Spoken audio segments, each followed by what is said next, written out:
முழுவதும் ஊரடங்கு மே 31ஆம் தேதி வரை நீட்டிக்கப்பட்டிருக்கிறது. 3ஆம் கட்ட ஊரடங்கு என்பது இன்றைய தினம் கடைசி நாள் என்பதால் இது தொடர்பான அறிவிப்புகள் எந்த நேரமும் வெளியாகலாம் என்று எதிர்பார்க்கப்பட்டிருந்தது. இந்த நிலையில் நாடு முழுவதும் ஊரடங்கு மே 31ஆம் தேதி வரை நீட்டிக்கப்பட்டிருக்கிறது. கூடுதல் விவரங்களுடன் செய்தியாளர் சுஜித்ரா இணைகிறார். சுஜித்ரா, தொடரலாம்.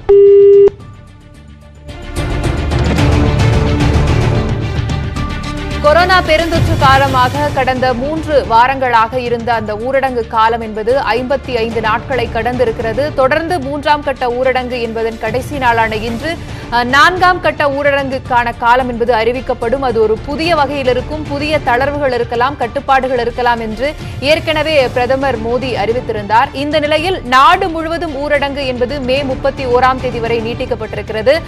வடகிழக்கு மாநிலங்களை பொறுத்தவரைக்கும் மிசோரம் முதலாக மே 31ஆம் தேதி வரை இந்த ஊரடங்கு நீட்டிக்கப்படும் என்ற அறிவிப்பை வெளியிட்டிருந்தது.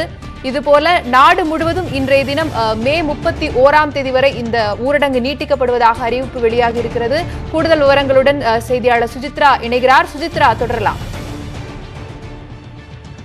கொரோனா பாதிப்புடைய ஊரடங்கானது தற்பொழுது மே 31ஆம் தேதி வரை நீட்டிக்கப்பட்டுள்ளது என்ற அதிகாரப்பூர்வ அறிவிப்பை தேசிய பேரிடர் மேலாண்மை ஆணையமானது அதிகாரப்பூர்வமாக அறிவித்திருக்கிறது.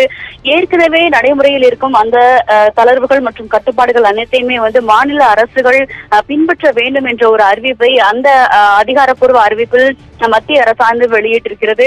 பல்வேறு கட்ட ஆலோசனைகளுக்கு பிறகு தற்பொழுது இந்தியாவில் கொரோனாவினுடைய பாதிப்பினை கட்டுப்படுத்துவதற்காக ஊரடங்கானது 4வது முறையாக தற்பொழுது நீட்டிக்கப்பட்டிருக்கிறது. வரும் மே 31ஆம் தேதி வரை இந்த ஊரடங்கானது நடைமுறையில் இருக்கும் என்ற ஒரு அறிவிப்பினையும் மத்திய அரசானது அதிகாரப்பூர்வமாக அறிவித்திருக்கிறார்கள். தேசிய பேரிடர் மீட்பு சட்டத்தின் கீழ் செயல்படுத்தப்பட்டுள்ள அனைத்து கட்டுப்பாடுகளையும் மாநில அரசுகள் பின்பற்றப்பட வேண்டும் எனவும் அது தொடர்பாக ஏற்கனவே வழங்கப்பட்டிருக்கும் அறிவுறுத்தல்களை மாநில அரசு பின்பற்ற வேண்டும் என்ற ஒரு உத்தரவினையும் மத்திய அரசானது தற்பொழுது உத்தரவாக பிறப்பித்திருக்கிறது. இந்த ஊரடங்கு தளர்வுகள் மற்றும் கட்டுப்பாடுகள் தொடர்பாக ஒரு மிக விரிவான ஆலோசனையானது இன்று இரவு மத்திய அமைச்சரவை செயலர் ராஜீவ் கௌபா தலைமையில் இரவு 9 மணிக்கு நடைபெற உள்ளது. மாநிலத்தினுடைய தலைமை செயலர்கள் மற்றும் காவல்துறை அதிகாரிகள் அந்த ஆலோசனையில் பங்கேற்று எந்த மாதிரியான கூடுதல் தளர்வுகள் வழங்கப்படுகிறது, எந்த மாதிரியான கட்டுப்பாடுகள் கூடுதலாக விதிக்கப்பட வேண்டும் என்ற ஒரு நீண்ட விரிவான ஆலோசனையை இன்று இரவு 9 மணிக்கு முன்வைக்க இருக்கிறார்கள் என்பது முக்கியமாக பார்க்கப்படுகிறது. அதன் பிறகு எந்தெந்த மாவட்டங்களுக்கு தளர்வானது கூடுதலாக வழங்கப்பட்டிருக்கிறது, கூடுதலான கட்டுப்பாடுகளை எந்தெந்த இடங்களுக்கு விதிக்கப்பட வேண்டும் என்ற ஒரு விரிவான அறிக்கையை மத்திய உள்துறை அமைச்சகம் வெளியிடுவதற்கான வாய்ப்புகள் அதிகம். தற்பொழுது முதற்கட்டமாக மே 31ஆம் தேதி வரை ஊரடங்கானது நீட்டிக்கப்பட்டிருக்கிறது என்ற அதிகாரப்பூர்வ தகவலை மத்திய அரசானது வழங்கியிருக்கிறது. சிவப்பு, ஆரஞ்சு மற்றும் பச்சை மண்டலங்கள் எந்தெந்த மாவட்டங்களுக்கு கூடுதல் தளர்வோ அல்லது கட்டுப்பாடுகளோ விதிக்கப்பட வேண்டும் என்பது இன்று இரவு நடைபெறவுள்ள அந்த ஆலோசனை கூட்டத்திற்கு பின்னர் தான் தெரிய வரும் என்பதையும் மத்திய உள்துறை அமைச்சகத்தினுடைய அதிகாரிகள் ஏற்கனவே கூறியிருக்கிறார்கள்.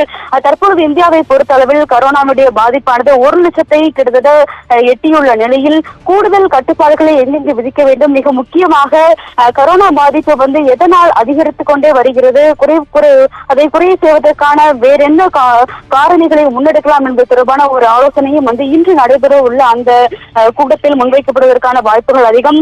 அதன் பிறகு கூடுதல் கட்டுப்பாடுகளை விதிக்கும் பட்சத்தில் அதற்கான நடைமுறைகள் என்னென்ன, மாநில அரசுகள் அதற்கு தயார் நிலைகள் இருக்கிறதா என்பது தொடர்பான ஒரு ஆலோசனையும் மத்திய அமைச்சரவை செயலர் தலைமை செயலருடன் இன்று முன்வைப்பதற்கான வாய்ப்புகள் அதிகம். அதன் பிறகு புதிய தளர்வுகள் மத்திய உள்துறை அமைச்சகத்தினால் அறிவிக்கப்படுவதற்கான வாய்ப்புகள் மிக அதிகம் இருக்கிறது. நிச்சயமாக சுஜித்ரா, கடந்த 50 நாட்களுக்கு மேலாக இந்த ஊரடங்கானது தொடர்ந்து நீட்டிக்கப்பட்டுக் கொண்டே இருக்கிறது. இந்த வகையில் இன்னும் ஒரு 20 நாட்கள் கூடும்போது 70 நாட்கள் என்ற ஒரு நிலையை இந்த ஊரடங்கு எட்டப் போகிறது. தொடர்ந்து பல்வேறு மாநிலங்களுடைய முதல்வர்கள் பல்வேறு கோரிக்கைகளை முன்வைத்திருக்கிறார்கள். அதில் மிக முக்கியமான கோரிக்கை ஊரடங்கை நீட்டிக்க வேண்டும் என்பது. இப்போது இந்த முதல்வர்களுடைய கோரிக்கைகளை எல்லாம் பரிசீலித்து என்னென்ன தளர்வுகள் ஏற்படுத்துவதற்கான வாய்ப்புகள் இருக்கிறது, ஒட்டுமொத்த நாட்டிற்கும் அந்த தளர்வுகள் பொருத்தி பார்க்க முடியுமா, அது தொடர்பான ஏதேனும் சமிக்கைகளோ அல்ல அறிவிப்புகளோ வெளியாகி இருக்கின்றனவா? நிச்சயமாக மத்திய உள்துறை செயலர் அஜய் பல்லாவை பொறுத்த அளவில் ஏற்கனவே நேற்று மதியம் பிரதமருடன் நடைபெற்ற ஆலோசனை, அதன் பிறகு இன்று உள்துறை அமைச்சருடன் நடைபெற்ற ஆலோசனைக்கு பிறகு பச்சை மண்டலங்கள் அல்லது பாதிப்புகள் இல்லாத இடங்கள் அல்லது மாவட்டங்களுக்கு எந்த மாதிரியான தளர்வுகளை வழங்கலாம் என்ற ஒரு முடிவிற்கு உள்துறை அமைச்சகம் வந்தது. போக்குவரத்து தளர்வுகளை எந்த அளவிற்கு வழங்கலாம் என்ற ஒரு முடிவிற்கு உள்துறை அமைச்சகம் வந்திருப்பதாக பார்க்கப்படுகிறது. ஏற்கனவே வழங்கப்பட்டு விதிகளை தளர்த்தலாம் என்ற ஒரு முடிவினை உள்துறை அமைச்சகம் எடுத்திருப்பதாகவும் கட்டுமான தொழில்கள் தவிர மற்ற விவசாய தொழில்கள் அதாவது பாதிப்புகள் இல்லாத இடங்களில் தளர்வுகளை கூடுதலாக விதிப்பதற்கான அனைத்து நடைமுறைகளையும் உள்துறை அமைச்சகம் கையில் எடுத்திருக்கிறது என்ற தகவலை உள்துறையினுடைய செயலர் அஜய் பல்லா அவர்கள் கூறியிருக்கிறார்கள். ஆனால் எவ்வாறு செயல்படுத்தப்பட உள்ளது? தற்போது ஊரடங்கானது நாடெங்கும் நீட்டிக்கப்பட்டிருக்கிறது. மே 31ஆம் தேதி வரை இந்த ஊரடங்கானது தற்போது நீட்டிக்கப்பட்டிருக்கிறது. இது தொடர்பான என்னென்ன தளர்வுகள் இருக்கும் என்பது தொடர்பான அந்த அறிவிப்பானது மத்திய அமைச்சர்களுடைய ஆலோசனை கூட்டத்திற்கு பிறகு வெளியாகலாம் என்று எதிர்பார்க்கப்படுகிறது. விவரங்களை செய்தியாளர் சுசித்ரா வழங்க கேட்டோம்.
தமிழகத்தில் கொரோனா பாதிப்பு குறித்த விவரங்களை தமிழக சுகாதாரத்துறை அதிகாரப்பூர்வமாக வெளியிட்டிருக்கிறது. அதன் அடிப்படையில் ஒட்டுமொத்த பாதிப்பு என்பது 11,000-ஐ கடந்திருக்கிறது.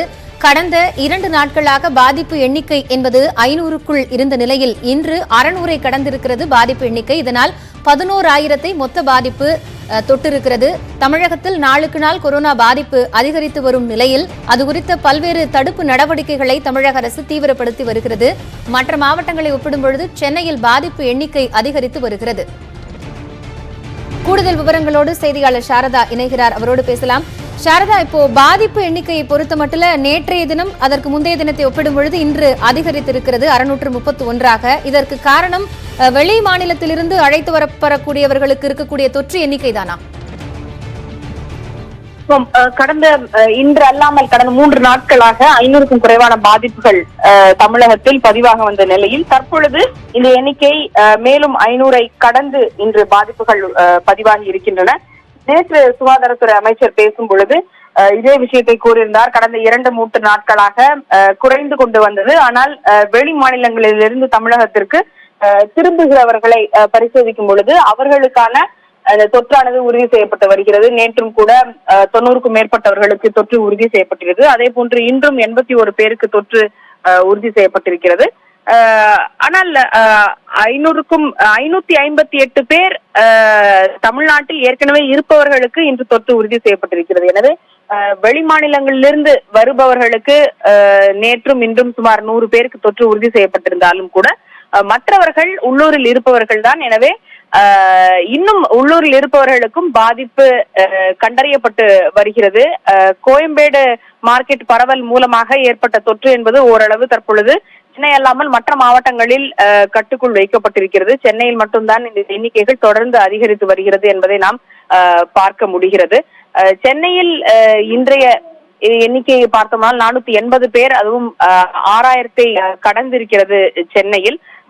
வெளி மாநிலங்களிலிருந்து வந்தவர்களை பொறுத்தவரை மகாராஷ்டிராவிலிருந்து வந்தவர்கள் தான் அதிகமான தொற்று பாதிப்புடன் இருக்கிறார்கள் என்பதை நாம் பார்க்க முடிகிறது. ஆனால் இவர்கள் எல்லாம் ஏற்கனவே தனிமைப்படுத்தப்பட்டு இருந்தவர்கள். எனவே இவர்களுக்கு பரிசோதனை மேற்கொள்ளப்பட்டு இவர்கள் மற்றவர்களுடன் தொடர்பில் வராமல் 14 நாட்கள் மாநில எல்லைக்குள் வந்தவுடனேயே அவர்கள் தனிமைப்படுத்தப்பட்டு வருகிறார்கள். எனவே இவர்களிடமிருந்து மற்றவர்களுக்கு தொற்று பாதிப்பு ஏற்படுவது என்பது அதற்கான வாய்ப்புகள் மிக மிக குறைவு. எனவே மற்றவர்கள் தான் நம்மளுடைய கவலைக்குரிய விஷயமாக, சவாலான விஷயமாக இருக்க வேண்டும். அதுவும் இன்னைக்கு கிட்டத்தட்ட 500க்கும் மேற்பட்ட பாதிப்புகள் பதிவாகி இருக்கிறது என்பதை நாம் பார்க்க முடிகிறது. ஆனால் கடந்த 2 நாட்களில் குணமடைந்து வீடு திரும்பவர்களுடைய எண்ணிக்கையும் அதிகரித்து வருகிறது என்பதை நாம் பார்க்க முடிகிறது. இன்று வரை மொத்தமாக 4172 பேர் குணமடைந்து வீடு சென்றிருக்கிறார்கள். சென்னையில் குணமடைவர்களுடைய எண்ணிக்கை, அதாவது வீடு திரும்பவர்களுடைய எண்ணிக்கை அதிகரித்து வருகிறது என்பதை பார்க்க முடிகிறது. எனவே இந்த ஆக்டிவ் கேசஸ் மருத்துவமனையில் சிகிச்சை பெறுபவர்களுடைய எண்ணிக்கையும் குறைந்து வருகிறது என்பதை பார்க்க முடிகிறது. இறந்தவர்களுடைய சதவீதம் என்பது மற்ற மாநிலங்களை ஒப்பிடும் பொழுது தமிழகத்தில் எவ்வளவு பேருக்கு பாதிப்பு என்பதை கொள்ளும் பொழுது குறைவாக நாம் 70 நபர்களுக்கு மேல் உயிரிழந்திருக்கிறார்கள். இன்று வரை 78 பேர் உயிரிழந்திருக்கிறார்கள். எனினும் கூட இந்த மார்டாலிட்டி ரேட் என்பது 1% அந்த அளவில் தான் இருக்கிறது என்பது மற்ற மாநிலங்களை ஒப்பிடும் பொழுது சற்று ஆறுதலான விஷயமாக இருக்கிறது. எனினும் இன்று ஒரே நாளில் 4 பேர் உயிரிழந்திருக்கிறார்கள் என்ற தகவலையும் நாம் பதிவு செய்ய வேண்டியிருக்கிறது. சாரதா, இப்போ பாதிப்பு ஒரு புறம், அதற்கான தடுப்பு நடவடிக்கைகள் அப்படின்னு இருந்தாலுமே அடிப்படையில் இப்போ இந்த விஷயத்தில் இருக்கக்கூடிய கேள்வி, இப்போ ஊரடங்கு தளர்வு சில பகுதிகளில் மாவட்டங்களில் அறிவிக்கப்பட்டு இருக்கிறது. இப்போ அந்த மாவட்டங்களில் இன்றைய பாதிப்பு நிலவரம் எப்படி இருக்கிறது? இந்த பரிசோதனைகளை இன்னும் அதிகப்படுத்த வேண்டும் அப்படிங்கிற கருத்து பரவலா இருக்கிறது. அது குறித்து சுகாதாரத்துறையின் நடவடிக்கை என்ன? தமிழகத்தில் பார்த்தோமானால் பரிசோதனைகள் கடந்த சில நாட்களாக குறைந்து கொண்டு இருக்கிறது என்பதைதான் பார்க்க முடியும். குறைந்திருக்கிறது என்பதை நாம் எதை வைத்து சொல்கிறோம் என்றால், ஆய்வகங்களுடைய எண்ணிக்கை தொடர்ச்சியாக அதிகரித்து வருகிறது. ஆனால் பரிசோதனைகளுடைய எண்ணிக்கை என்பது தொடர்ந்து குறைந்து வருகிறது. மே 7ஆம் தேதி நமக்கு கிட்டத்தட்ட 52 அல்லது 54 ஆய்வகங்கள் இருந்த பொழுது கூட நாம் 14,000 பரிசோதனைகள் ஒரு நாளுக்கு மேற்கொண்டோம். ஆனால் இன்று 61 ஆய்வகங்கள் நம்மிடம் இருக்கின்றன. இன்று நாம் மேற்கொள்ள